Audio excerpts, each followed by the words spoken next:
यदि विद्यादर्पणायते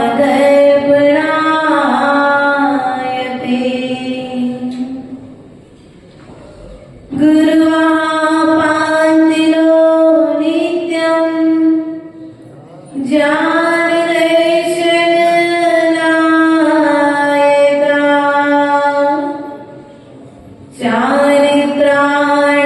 चारित्राणवगम्भीर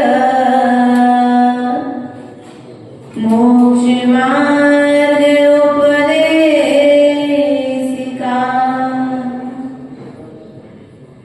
मेरे पवित्र मन में गुरुदेव आओ, मैं शास्त्र वाचन करूं प्रतिभा जगाओ। अरिहंत भासित सभी श्रुति देवताओं, क्या बोलना अब मुझे तुम ही बताओ। क्या बोलना तब मुझे तुम ही बताओ। बोले अनंतानंद सद्गुरु श्री भगवान की, देवादिदेव मूलनायक आदिनाथ भगवान की, शासन नायक भगवान महावीर स्वामी की, आचार्य भगवंत कुंद देव की, आचार्य भगवंत विराग सागर जी महाराज की, आचार्य भगवंत विशुद्ध सागर जी महाराज की, आचार्य भगवंत इक्षण विभव सागर जी महाराज की।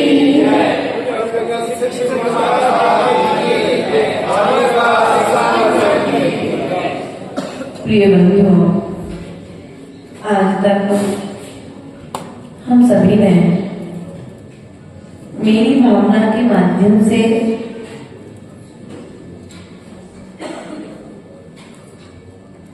अपने भीतर में जो अनंतकालीन गुण विराजमान है, उन गुणों के विषय में विवक्षा को सुन रहे थे। आज 5वें काव्य में प्रवेश करते हुए पंडित युगल किशोर जी मुक्ता क्या भाव लेकर के आए हैं, उनके भावों को समझने का प्रयास और पुरुषार्थ करेंगे। मैत्री भाव जगत में मेरा सब जीवों से लीती रही, दीन दुखी जीवों पर मेरे और से करुणा स्रोते बहे। दुर्जन क्रूरे कुमार विरतों पर क्षोभ नहीं मुझे को आवे, सामने भावे रखूं मैं उन्हें पर ऐसी परिणति हो जाए। क्या कहा? मैत्री भाव जगत में मेरा सब जीवों से क्या रहे? नित्य रहे। नित्य मतलब प्रतिपल सभी जीवों से मैत्री भाव बना रहे, किसी भी जीव से मेरा बैर भाव ना हो। मैत्री भाव जगत में मेरा, किसका? मेरा, दूसरे का नहीं, किसी दूसरे की बात नहीं है, यहाँ पर मेरे स्वयं की बात है, क्योंकि आज तक मैंने मित्रता नहीं बनाई है, कदम कदम पर शत्रु तो बनाए हैं, लेकिन कदम कदम पर मित्र। तीर्थंकर भगवान का इस संसार में कोई भी शत्रु नहीं था, और आज यदि हम हिसाब लगाए तो उंगलियों पर हमारे मित्र हैं और बाकी सबसे हमने शत्रुता। भैया आपके कितने मित्र हैं? 2, 4, 10, 15? बस नहीं, जैन शास्त्र कहते हैं ना तो शत्रुओं की गिनती होना चाहिए, ना मित्रों की गिनती होना चाहिए।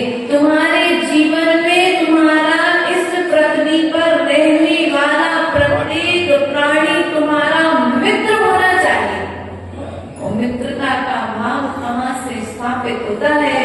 तो विश्व शांति का मंत्र जो रोज पढ़ते हैं, संपूर्ण गाना प्रतिपाल गाना यतीन्द्र श्यामान तपोधना देशस्य राष्ट्रस्य पुरस्य राज्ञा करो शांतिरेव। किस जीव की शांति? संपूर्ण गाना संपूर्ण देश में, संपूर्ण राष्ट्र में, संपूर्ण विश्व में जितने भी जीव हैं उन सभी जीवों के लिए उनके दुख की शांति हो, उनकी विपत्ति की शांति हो, उनके जीवन में सुख और समृद्धि हो, इसकी कामना में आकर। लेकिन जो 2 दिन पहले पड़ोसी से झगड़ा हुआ था उसकी शांति की कामना की कि नहीं की? अब तुमने ये जो मंत्र बोला है, इस मंत्र में तो आपने सबकी शांति बोली, विश्व बोल दी, राष्ट्र बोल दी, ग्राम बोल दी, नगर बोल दी, परिवार बोल दिया, पुत्र बोल दिया, अर्थात गली में रहने वाले सभी इष्ट मित्रों का नाम बोल दिया। बाहर से मुख से तो बोला है, लेकिन अंतरंग से यह भाव प्रकट हुआ कि यदि अंतरंग से शांति का भाव प्रकट नहीं हुआ है तो ध्यान रखना, ना तो तुम्हारे जीवन में शांति आने वाली है और ना तुम्हारे निमित्त से दूसरे के जीवन में शांति। इसलिए यदि शांति चाहते हो तो मित्रता का भाव, सभी जीवों के प्रति मित्रता का भाव रखो। पता नहीं कौन सा जीव कौन से भाव में तुम्हारे लिए सहयोगी बन जाए। इस भाव में जो मित्र है हो सकता है अगले भाव में तुम्हारा शत्रु बन जाए। सुसैन और सुमित्र की कहानी, कमठ और पारसनाथ की कहानी अपन ने सुनी कि नहीं सुनी है? तो शत्रु भी बनाओ तो ऐसा बनाओ मात्र क्षणिक कसाय। कितनी देर की कसाय? हो गया, कर्मों का उदय आया, थोड़ी देर का झगड़ा अच्छा लगता है, लेकिन वह कसाय 20 वर्षों के लिए बन जाए, ऐसा काम मत करो। तुम कसायों से नहीं भरे हो, तुम कर्मों से भरे हो। कोई कर्म ले जाकर के तुम्हें नरक में जाकर के पटक देगा। इसलिए किसी से झगड़ा हो जाए तो जाकर के मुख से नहीं, हृदय से। क्या? हृदय से क्षमा मांग लो कि भैया उत्तम क्षमा, हमसे क्या हो गई, गलती हो गई, भले तुम सही थे या हम सही थे। इस बात का निर्णय करने में समय बर्बाद मत करो, क्योंकि तुम जितना ज्यादा रबड़ को खींचोगे बाद में टूटने के बाद वह रबड़ तुम्हारे हाथ में लगती कि नहीं लगती? खींचते रबड़ खींची कभी तो रिटर्न गुलेल का निशान लगाए कभी? गुलेल सुनी? तो वही आंसर है। क्या बात है? खेतों में जाते थे पहले लोग और खेतों में पेड़ों पर पक्षी बैठते थे, तो भगाने के लिए उनको पक्षी उड़ जाए तो पेड़ों को पत्थर के माध्यम से हिला दिया करते थे, जिससे वो पक्षी चले जाए, खेत फसल बर्बाद न करे। लेकिन व्यक्ति ने क्या किया? उस गुलेल के माध्यम से वो दूसरे पक्षी को भगाने की कला तो सीखी, लेकिन भीतर में कसाय को कैसे भगाना है ये कला नहीं सीख पाया। सब चीजें प्रकृति का प्रत्येक पत्ता पत्ता हमारे लिए सीख दे रहा है, लेकिन हम सीख नहीं ले पा रहे। हम भिखारी को भिखारी की दृष्टि से देख रहे हैं, लेकिन वो दरवाजे पर बैठा भिखारी भी तुम्हारे लिए सीख दे रहा है कि भाई मैं भिखारी बना हूं ना, तो मैंने भी कभी किसी के पूर्व जन्म में दुर्विचार रखे थे, तो मैं भिखारी बन गया। दूसरों की बढ़ोतरी को देख करके ईर्ष्या का भाव रखा है। दुर्जन दीन दुखी जीवों पर मेरे ओर से करुणा। अरे भैया तुम तो तड़प तड़प के भी मर जाओ,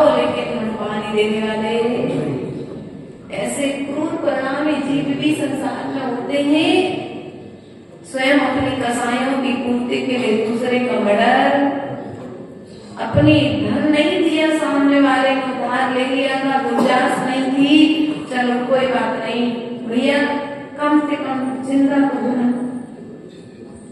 लेकिन क्रोध में आकर के तुमने सामने वाले को पैसा इतना प्रिय कि सामने वाले के पैसे के लोभ में आकर के तुमने प्राण दे दिए। यही हो रहा ना आजकल। कोई बात नहीं, हमारे भाग्य में नहीं था तो उसका देने का भाव नहीं। धैर्य रख लो, इतना धैर्य है तुम्हारे घर में, तुमने सामने वाले को एग्जाम्पल से समझ रहे हैं मतलब तुमने किसी को उधार दिया और देने के बाद में सामने वाला वापस देने की चेष्टा नहीं करता है, उसकी क्षमता नहीं बढ़ पा रही और कर्ज को जैसे और कर्ज बढ़ता जा रहा है, तब तुम्हें क्या करना चाहिए? अब तुम्हें मालूम पड़ गया सामने वाला तो तुम्हारा पैसा भी डूबने वाला है, तो तुम क्या करोगे? उसके बाद जाकर के धमकी देना चालू करोगे। पैसा है, मेरी मेहनत की कमाई है, मैंने उसे मित्र समझकर तो उधार दिया, तो मेरा पैसा खा गया, अब मैं उसे छोड़ूंगा। अब वो व्यक्ति डिप्रेशन में आकर के क्या करेगा? पैसा दे नहीं पाएगा, या तो परिवार छोड़कर के भाग जाएगा, या फिर चोरी डकैती करना चालू कर देगा, या फिर वह जुआ खेलना चालू करेगा, या फिर कुछ रास्ता नहीं देखेगा, तो अंतिम रास्ता मौत को स्वीकार। उस समय आप ये विचार करते, उसको हमने जो धन दिया है पूर्व का हमारा चुक गया, नहीं दे पा रहा, लेकिन कम से कम जिनेंद्र भगवान की रोज पूजा तो करता है, कम से कम जिंदा तो है। उसने कोई ऐसा पाप तो नहीं किया जिसके कारण मुझे ऐसा लगे कि नहीं यार मैंने गलत व्यक्ति के हाथ में धन दे दिया। और यदि तुम बार बार जाकर के सामने वाले को प्रताड़ित करोगे तो सामने वाला सबको जाकर उसे धैर्य बनाओ, भैया चिंता नहीं करना, जब आ जाए तब दे देना, कोई बात नहीं। वो पैसा नहीं भी देगा, लेकिन तुम्हारे घर में कोई कमी आई क्या? खाने में, पहनने ओढ़ने में। और आज एक मकान था, 5 मकान और हो गए, लेकिन जो लाख रुपए सामने वाले को दिया था ना है, अब वो ब्याज सहित तुम्हें वापस चाहिए। ब्याज सहित? अरे कैसे नहीं? अरे भैया ब्याज चुकाओ तो नहीं चुकाओ, मूल चुका देना, समय नहीं है। अभी तो तुम अपने घर का जैसे बनना वैसे गुजारा। हम इतना धैर्य किसी को बनाते, बल्कि दीन दुखियों को प्रताड़ित करते हैं।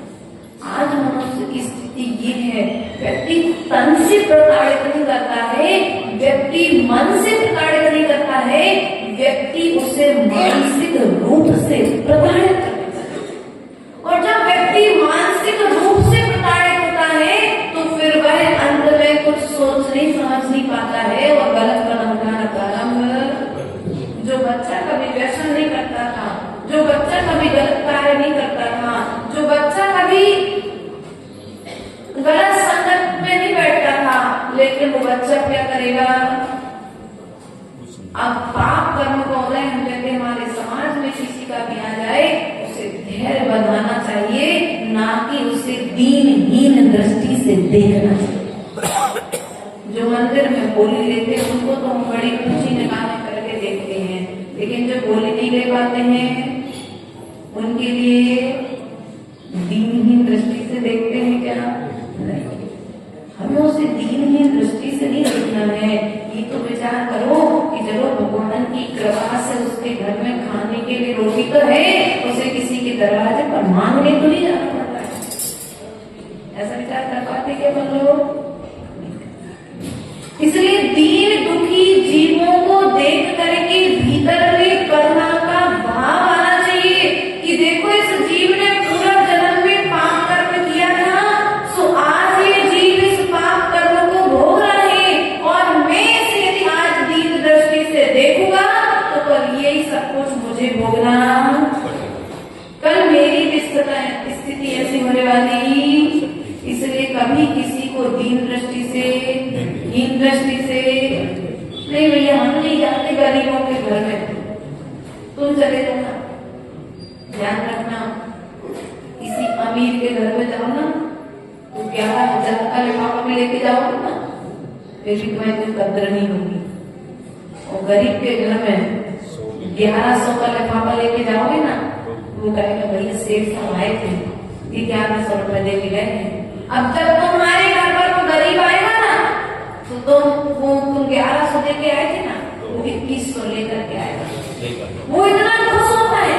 और आप लोग क्या करते हो, जहां तुम्हारे धन की कदर नहीं है, तुम्हारी धन का कोई महत्व नहीं है, लेकिन सामने वाले के सामने हमारी इज्जत बनी रहे, सामने वाले के सामने हमारा मान सम्मान बना रहे, तो तुम 11,000 भी तो करे, 11,000 क्या करेगा सामने वाला? ठीक है 11,000 दिए, अगली बार जाओगे 12,000 करके दे देना।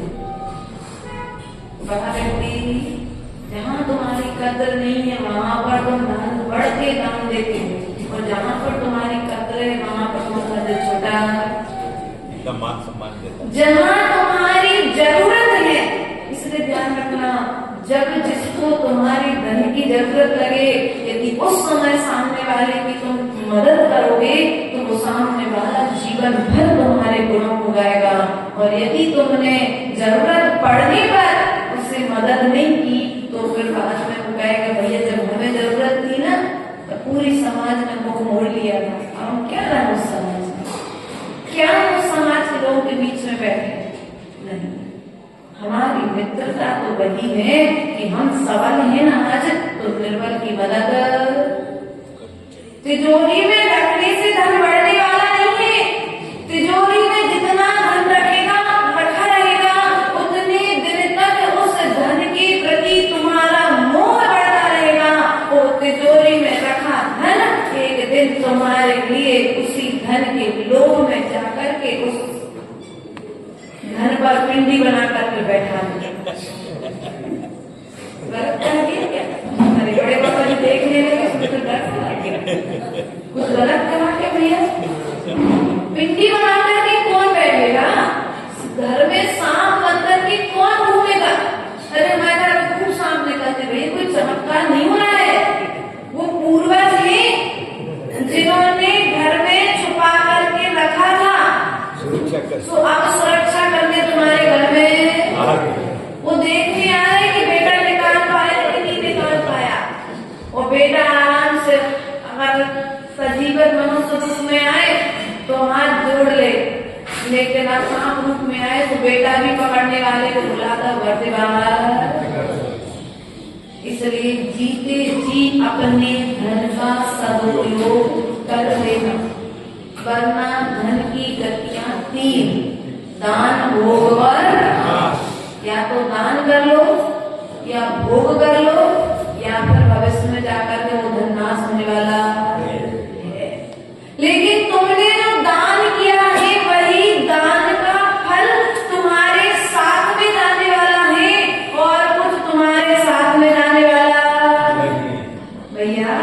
उन्होंने पैसा दान दिया, सोने का सम्मान हुआ, ध्यान रखना, पैसा था ना इसलिए सम्मान नहीं हुआ, उन्होंने पैसे का त्याग किया था इसलिए उस त्याग का सम्मान किया गया। लेकिन हम भूल में रहते हैं कि पैसे वालों का सम्मान होता है, पैसे वालों का नाम लिया जाता है, पैसे वालों को आगे किया जाता है, पैसे वालों का सम्मान नहीं होता, त्याग करने वालों का सम्मान होता है।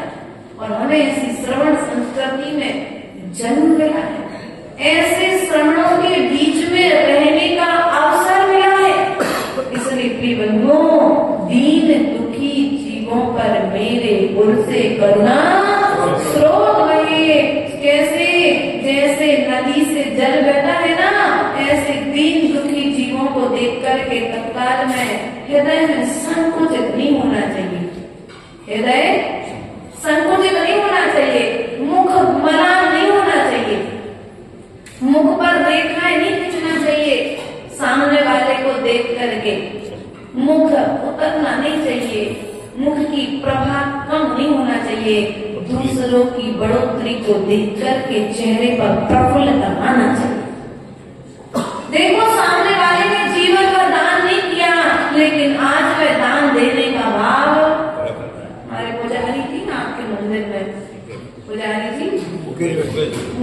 बताइए।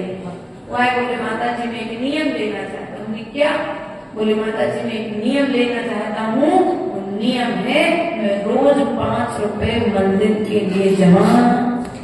बोले मैं जमा नहीं कर सकता, लेकिन 5 रुपए दिन के हिसाब से तो मंदिर में दान कर ही सकते। तो मैंने कहा तुमने 5 रुपए दिन के हिसाब से भी तुम यदि करते हो तो कहीं ना कहीं वह दान तुम्हारे लिए कर्म निर्जरा का कारण। अपनी शक्ति के अनुसार दान करना चाहिए। अब तुम कितना देते हो हमको नहीं पता, लेकिन फिर भी साल भर के हिसाब से यदि लगाया जाए तो 1500 रुपए साल के हो जाएंगे कि नहीं हो जाएंगे। इसलिए जब गरीब व्यक्ति 1-1 रुपए जोड़ करके दान करके वह उस दान के फल को स्वर्ग आदि में प्राप्त करता है, और बड़े बड़े लोग दान करके मान के चक्कर में दान का फल प्राप्त नहीं कर पाते। इसलिए दान दो तो निश्चल भावों से दो। कौन से भावों से देना है? निश्चल भावों से दान दो। किसी को दिखाने के लिए, किसी से तालियां बजवाने के लिए, मंच माला के लिए दान मत दो। अरे भैया अभी दान मत करो, अभी बच कल्याण होगा ना तब दान करना। अरे भैया भूख तो आज लगी है और तुम कह रहे हो 6 महीने बाद पहुंचेगी थाली। जरूरत आज है मंदिर में और तुम कह रहे भैया अभी नहीं। इसलिए जैसे 6 महीने की रजिस्ट्री हो कि 6 महीने तक तुम जिंदा रहने वाले होगी कि किसी की रजिस्ट्री है नहीं हुई। जब रजिस्ट्री नहीं हुई है तो दान के विषय में पीछे क्यों? दीन दुखी जीवों की रक्षा करो। और हम तो ये कहते हैं, आज देखना भैया श्वेता में उन्नति की होगी है ना, क्यों? कारण का भी विचार किया। वे किसी दूसरे को नहीं उठाया, विद्यालय खुलवाया, अपने ही समाज के बच्चों को ला करके फ्री में अध्ययन करा। वे अपनी ही समाज के लिए, अपने ही धर्म के लिए उन्नति की ओर लेकर के जा रहे। और हम क्या कर रहे? पीछे जा रहे। हम तो भारत के लोग हैं, है ना। हमारी प्रकृति केकड़े की तरह है। एक कहावत तुम लोग ने कहा टांग खींच रहे तो कहावत बता देती है। एक कहानी किसी ने सुनाई बहुत समय पहले। एक जगह पर बहुत सारे विदेशी लोग और भारत के लोग पहुंचे और लेकर के अपने अपने पात्र में, अपने अपने गांव, अपने अपने देश के कीड़े लेकर के पहुंचे। तो सभी देश के लोगों ने अपने पात्र को अपने रखे थे कीड़े। सबने, भारत के देश के लोगों ने भी कीड़े रखे। सभी ने अपने कीड़े के पात्र बंद करके रखे थे। भारत के लोगों ने अपना पात्र खोल करके रखा था, है ना। तो दूसरे विदेशी ने पूछ लिया कि भैया तुमने खोल करके क्यों रखा है, तुम्हारे कीड़े बाहर चले जाएंगे। बोले चिंता मत करो, ये हमारे देश के कीड़े हैं। एक ऊपर चढ़ेगा दूसरा उसे टांग खींच के नीचे, इसलिए बाहर जाने वाले बस कुछ हमारी स्थिति भी एक आगे बढ़ता है, हम उसे नीचे गिराने का प्रयास।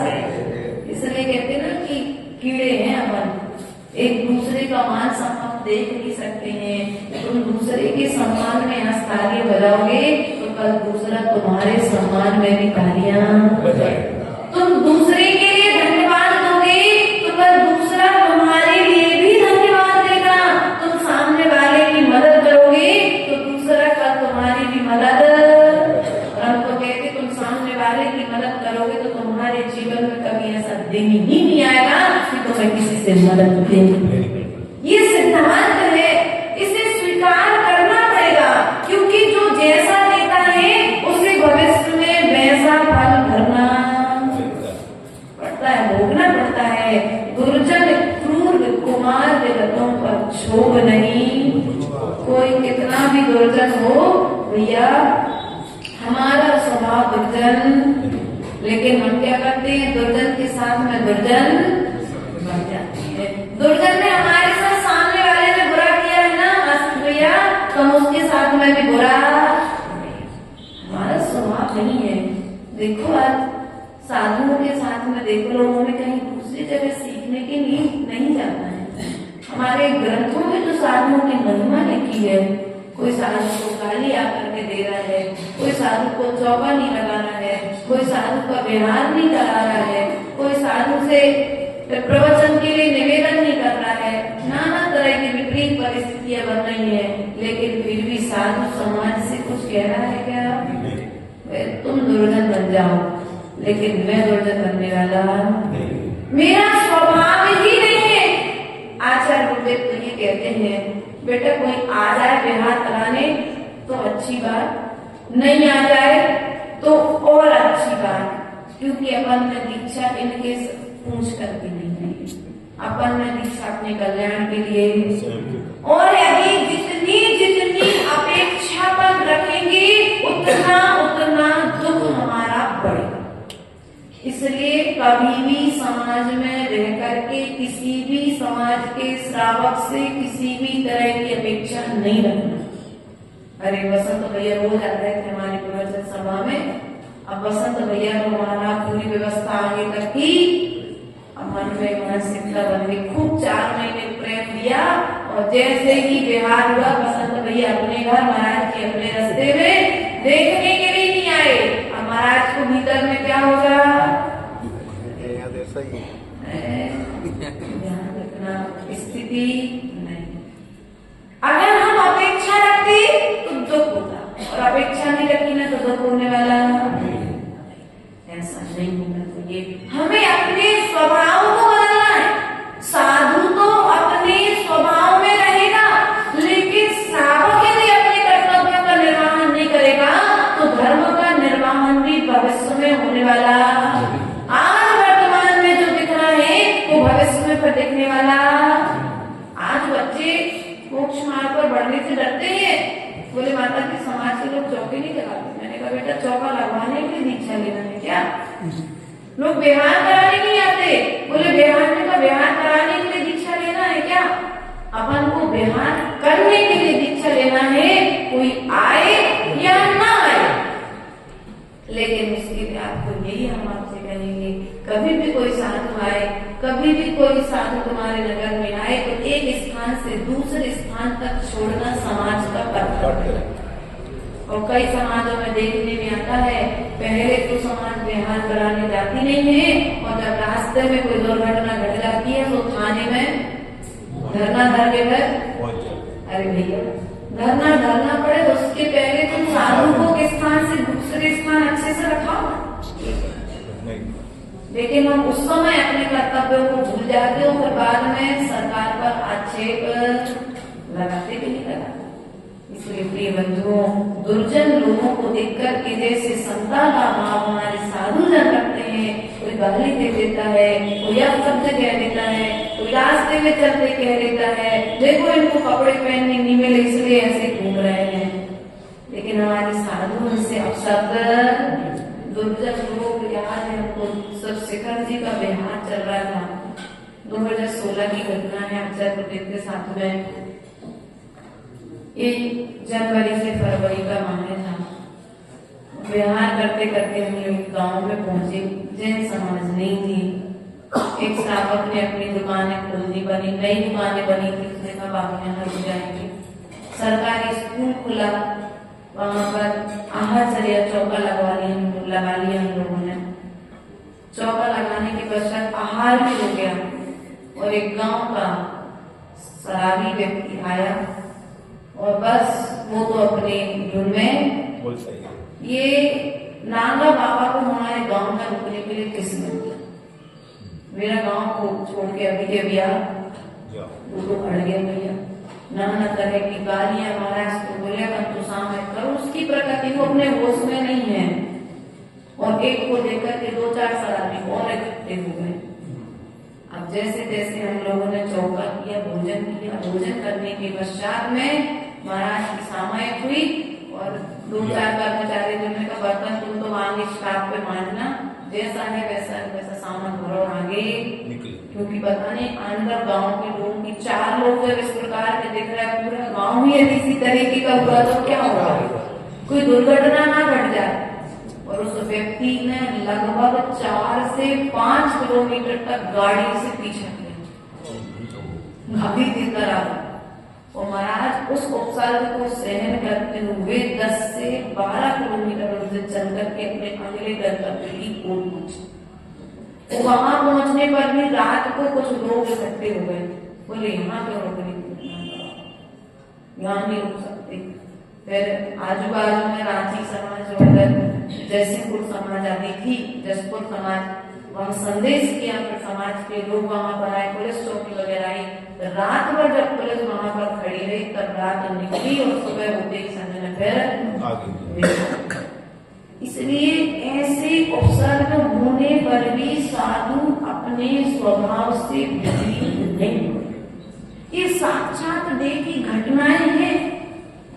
इसलिए हमारा आप लोगों से भी निवेदन है, कभी कोई साधु समाज तुम्हारे यहाँ से व्यवहार करता है तो अपन को क्या करना चाहिए, व्यवस्थित, जब तक दूसरी समाज सहयोग में नहीं रखती है तब तक हमें जिम्मेदारी से जानकारी, आजकल तो दूरभाष यंत्र के माध्यम से जानकारी तत्काल मिल जाती है, वरना ऐसी भी घटनाएं हुई। तमिलनाडु साइड के साधु को 8,000 साधुओं को घानी में फेल दिया तो पूछने भी नहीं गया।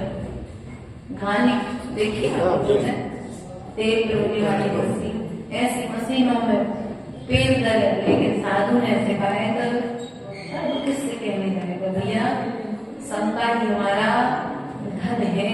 इसलिए ऐसे दुर्जन लोगों को देख करके जब हमारे साधु आक्रोश में नहीं आते हैं तो हम श्रावकों को भी आक्रोश नहीं लगना चाहिए। शांत भाव रखूं मैं उन पर ऐसी करनी, भगवान दुर्जन लोग दिखे उन पर दया करो, भगवान इस जीव को सद्बुद्धि दो, उस पर दया करो, उसकी सद्बुद्धि की कामना करो, ना कि उस पर क्रोध करो। अपन लोग क्या करते हैं, उसके लिए सद्बुद्धि देने की कामना तो नहीं करते, उसके ऊपर तो दया तो नहीं करते, उल्टी उल्टा क्रोध और करने लग जाते हैं। बल्कि हमारे आचार्यों ने ऐसा नहीं किया।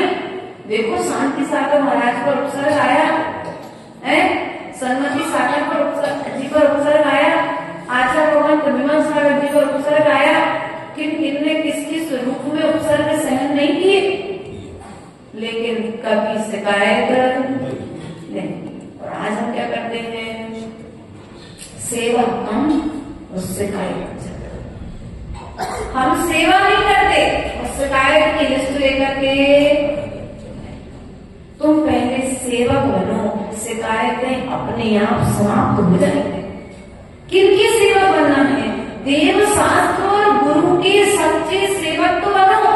यदि तुम साधु से सच्ची साधना कराना चाहते हो, कौन सी साधना, सच्ची साधना, सच्ची साधना कौन सी, राग द्वेष से रहित साधना कराना चाहते हो तो तुम्हें राग द्वेष से रहित होकर के साधु को आराधना करना, राग द्वेष से रहित होकर के तुम्हें साधु की वैयावृत्ति करना पड़ेगी, राग द्वेष से रहित होकर के साधु के पास तुम्हें स्वाध्याय के लिए जाना पड़ेगा, राग द्वेष से रहित होकर के तुम्हें साधु के पास में साथ में चलना पड़ेगा। नहीं, हमको तो छोटी माता जी अच्छी लगती है, हम तो छोटी माता जी के साथ चले। कोई कहेगा हमको तो बड़ी माता जी अच्छी लगती है, तो बड़ी माता जी के साथ चलेंगे। अरे हमें तो मंझली माता जी ज्यादा अच्छी लगती है। क्या किया तुमने, राग द्वेष, कोई बड़ों के पीछे भाग रहा है, कोई छोटों के पीछे भाग रहा है और मूल रूप में मालूम नहीं है कि मैं ये जो राग द्वेष कर रहा हूँ इसका फल दूसरे को नहीं मिलना है, इसका फल मुझे ही मिलेगा। इसलिए किसी भी जीव के प्रति, चाहे परिवार में रहो चाहे समाज में रहो, सभी के प्रति एक सा समता भाव रखो। यदि किसी ने कोई गड़बड़ कर दिया, जल की जगह चंदन और चंदन की जगह जल चढ़ा दिया तो चिंता मत करो, डांटो मत, चंदन ने तो चढ़ाया है, कोई बात नहीं, चढ़ाया तो कम से कम चढ़ाया तो पाप तो नहीं किया ना उस समय, भावपूर्वक चढ़ाया था, लेकिन हमने क्या किया, अरे तेरे को कुछ नहीं आता है, तेरे को द्रव्य की थाली लगाना नहीं आती है, क्या किया, शब्दों से अपमान, अपन को ऐसा नहीं करना है। एक छोटा सा गांव है बैतूल के पास, नाम सुना कभी, रहस दिल्ली, एक अक्षु दीदी का गाँव, अक्षरा दीदी का गाँव, रहस दिल्ली, मुक्तागिरी से 60 किलोमीटर।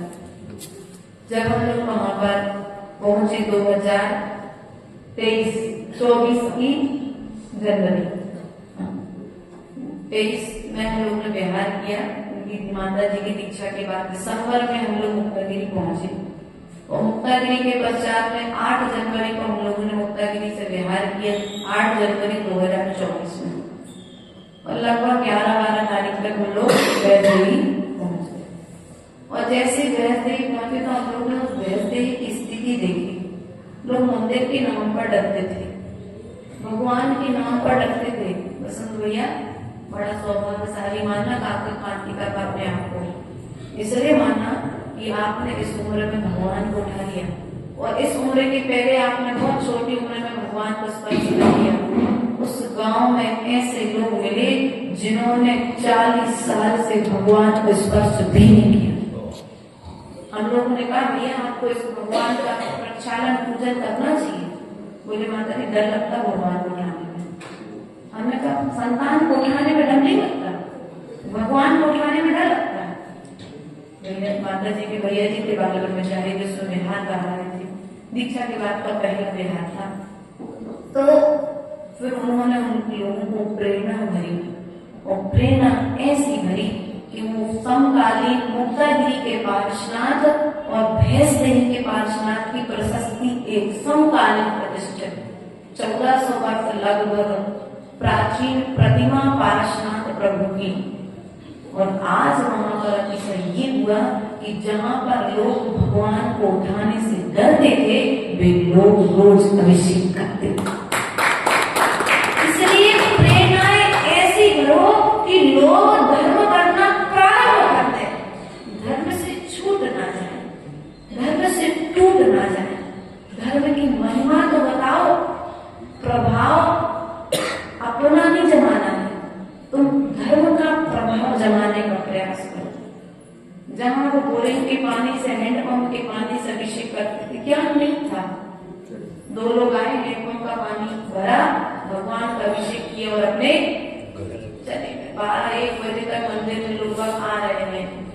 जब हम लोगों ने 2-3-4 दिन रुक करके ये स्थिति देखी, और देखने के पश्चात में वहां की युवा मंडल को जागृत किया, तो आज रोज लगभग 4-5 किलोमीटर से जाकर के कुएं का पानी भर के लाते हैं और फिर भगवान अभिषेक करते हैं। ये है धर्म की महिमा।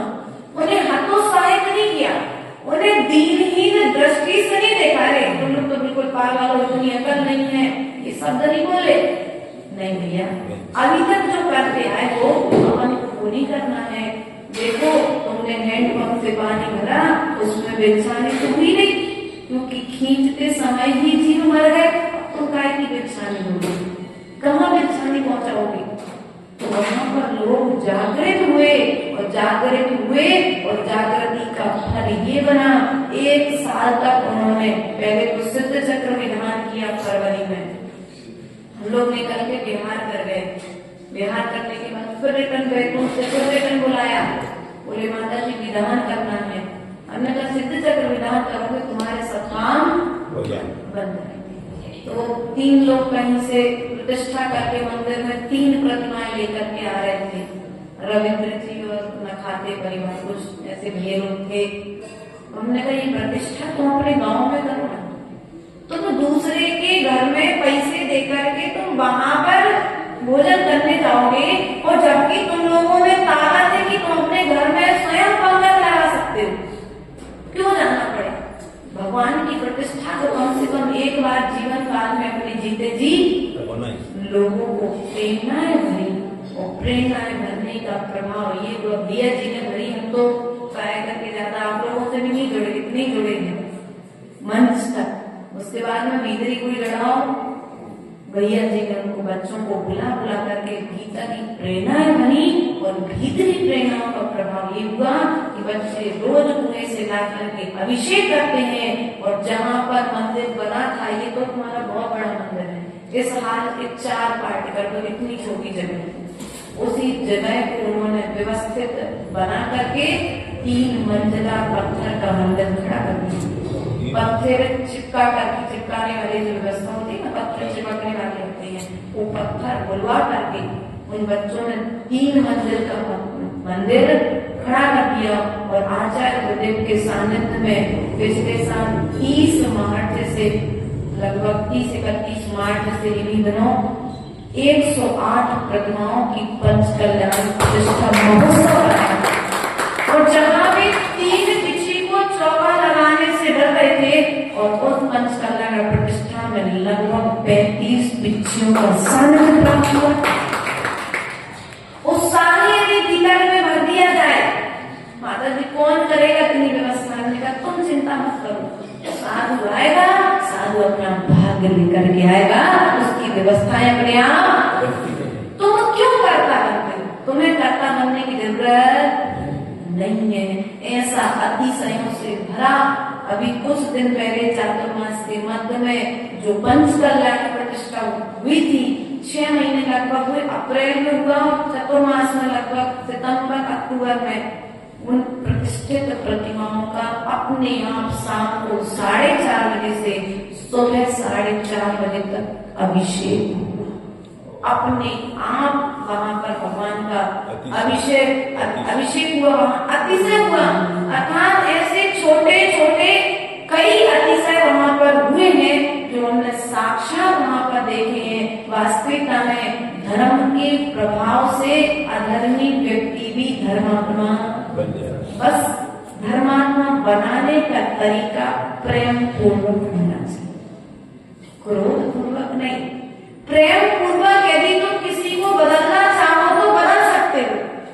तुम सोचो कि तलवार की नोक लगा करके हम बदल रहे तो कोई बदलने वाला, तलवार की नोक से काम नहीं होते हैं। जो काम हाथ जोड़ करके होते हैं, प्यार से हाथ फेर करके होते हैं, वे काम हमें प्यार से कराना चाहिए।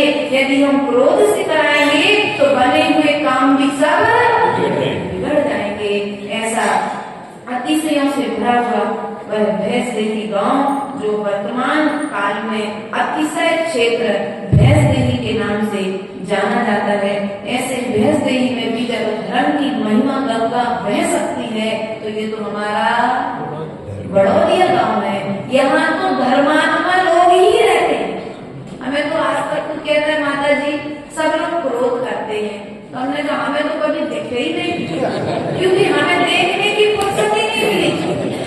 क्योंकि देखो क्या होता है, जो व्यक्ति जैसा होता है ना, उसको बाहर में भी वैसे ही लोग देखते हैं। इसलिए हमको कभी ऐसा 1 महीना तुम लोग के बीच में रहते हुए हो गया, हमें कभी देखा ही नहीं कि तुम लोग के बीच में झगड़ा है या तुम लोग के बीच में कोई वाद विवाद है। हम जब बैठे सब, जैसे माँ जब परोसती है, सब बच्चे एक साथ खाने बैठ जाते, ऐसे जब हम यहाँ जलवानी खोलते हैं सब एक साथ आकर के हमें तुम्हारे बीच की कभी कोई बात, ऐसा व्यवहार अभी रखा, ऐसा व्यवहार सदा। अपने घर की बात उठ, अपने घर 4 के बीच की बात है, घर में बैठ करके निपटा लो, अपने धर्मशाला में बैठ करके निपटा लो। कभी अपने झगड़े के बीच में साधु को लेकर के, क्योंकि समाज के जब 4 भाई झगड़ा करते हैं और साधु के दिमाग में जब ये बात जाती है तो साधु को विकल्प उत्पन्न होता है, और विकल्प जो आ गया वो साधना में बिगड़ने का कारण बनता है। इसलिए जैसा व्यवहार तुमने अभी रखा, शुद्ध सागर जी का भी चतुर्मास कराया, सोयासमती माता जी का भी चतुर्मास कराया, और 1 महीने ग्रीष्म काल शीतकाल हम लोगों का भी यहाँ पर संपन्न कराया। तो जैसा व्यवहार आज तक रखते आए हो, वैसा व्यवहार सदा साधुओं के प्रति रखना। कोई भी संघ का साधु आ जाए, हमें तो भैया सेवा करनी है, हो सकता अंत समय में ये साधुओं में डबूकार सुना दे, है ना। इसलिए सदा अपना समता भाव रखना, एकजुट रहना, क्योंकि हमने चीज सदा गुरुदेव से सीखी है, मुट्ठी बंधी लाख की खुल गई सो। इसलिए हमें मुट्ठी यदि बंधी रहेगी, हमारे घर में यदि कोई झगड़ा है वो घर तक सीमित रहे, वो झगड़ा समाज का न बन जाए, वो समाज का झगड़ा है तो समाज तक सीमित रहे, वो अन्य लोगों के ज्ञान का विषय न बन पाए। झगड़ा भी घर में कौन से चार भाई नहीं लड़ते, सबके घरों में लड़ाई होती है। जितना जहां जहां प्रेम होता है ना, वही वही झगड़ा होता है कि नहीं होता? ये तुम्हारा जो प्रेम है, तुम्हारा जो झगड़ा है, तुम्हारे प्रेम के लिए बदला रहा है, क्योंकि शिकायत व्यक्ति अन्य लोगों से नहीं करता, शिकायत व्यक्ति अपने लोगों से करते हैं।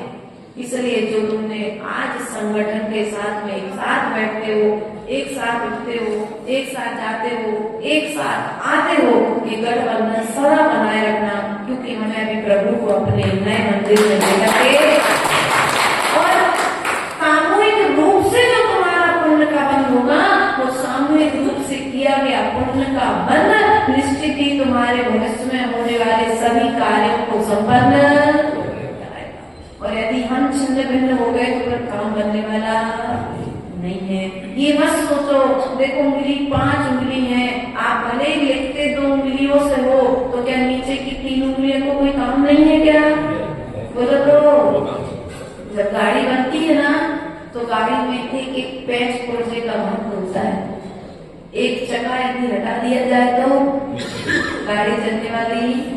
हम कहते हैं एक पंचर, एक टायर पंचर भी हो जाए, वो पंचर के साथ साथ एक टायर को थोड़ा ढीला करके उसके पैच निकाल दिए जाए तो भी गाड़ी चलेगी क्या? समाज में रहने वाले प्रत्येक व्यक्ति का, ये मत सोचना कि हम 4 लोग सलाह करके काम कर रहे हैं। सलाह सबकी देना है, लेकिन सलाह सबकी देकर के जो सबकी योग्य हो वो निर्णय, आपको निर्णय लेकर उस कार्य को क्रियान्वित। जो गरीब है उस गरीब से पूछ लो, उसको अपनी गरीबी का एहसास मत होने दो। क्या हो सकता है जो पैसे वाला बैठा है उसके पास उतना दिमाग ना हो, जो गरीब बैठा हो ज्यादा अच्छी सोच दे दे, सलाह दे दे, तुम्हारे हल को समस्या का हल दे।